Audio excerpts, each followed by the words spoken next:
Oliver Gale, co-founder of Panther Protocol, discusses introducing zero-knowledge technology into multi-chain privacy coins and zero-knowledge technology, which some use to obfuscate the identity of sends/receivers and transaction amounts, have gained enormous popularity in recent years due to mounting regulatory surveillance against the crypto sector. But despite their rapid rise in market cap, critics continue to scrutinize such class of assets as enablers for masking illicit activity. In an exclusive interview with Cointelegraph, Oliver Gale, CEO and co-founder of the Panther Protocol, elaborated on the technology behind its privacy decentralized finance, or DeFi, solutions and why it's necessary for today's crypto space. CT, how much did you raise from your recent token sale? And what does your roadmap look like from here? OG, we've raised over $30 million in total. For Panther Protocol, we did several private sale rounds, and then we did a public sale on November the 23rd, which was 90 minutes long, and raised over $20 million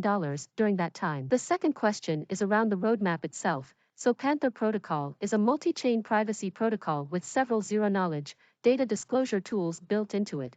What we're delivering in January is our minimum viable product. We have multiple deployments this month, and that will be delivering an MVP that allows staking on Polygon and transferability of the ERC-20 token to ZKP token. And then, I estimate 30 to 60 days later, we're going to deploy the complete version 1.0 MVP, which will have the multi-asset privacy pools and multi-asset staking pools that are the shielded tools in which Panther assets can be transacted privately. And that will also come with a version of ZK Reveals, which is the mechanism by which users can voluntarily disclose their transaction data for compliance purposes or tax reporting purposes, etc. So that's what can be expected across Q1. We have over 5 EVM-compatible partnerships in place to deploy Panther v1 on Near, Flare, etc. These shielded pools are being deployed across different chains. And then, our team is building a ZK-driven interchange across other chains, and the goal is to allow these assets to be swapped securely, with low fees, low and high transaction throughput. CT,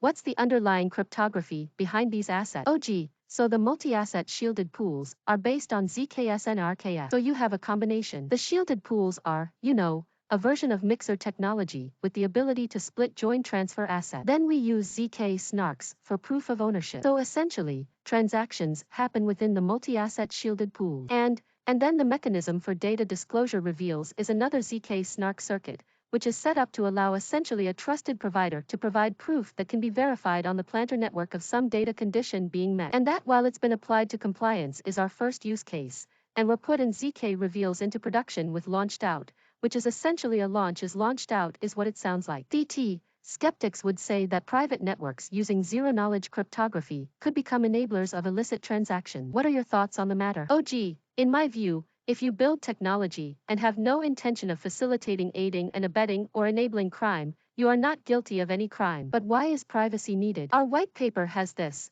The bottom line is that actors who are under surveillance behave differently from those who are not. In other words, the exact behavior of our societies is impacted by being watched. So inevitably, there are going to be bad actors. But I've never seen a gun on trial. You don't put tools on trial. You put people on trial. And the overwhelming consensus of our global society, for all of the tools and technologies we use, is that if the device is more beneficial for the majority than the minority who abuse it, then you use it. And if that weren't the case, then I'm not sure we would have any kitchen knives because knives are used for criminal activity by a minority. So any attempt to put privacy technology or blockchain technology on trial because a minority abused the system is an argument that can be extrapolated to anything in life.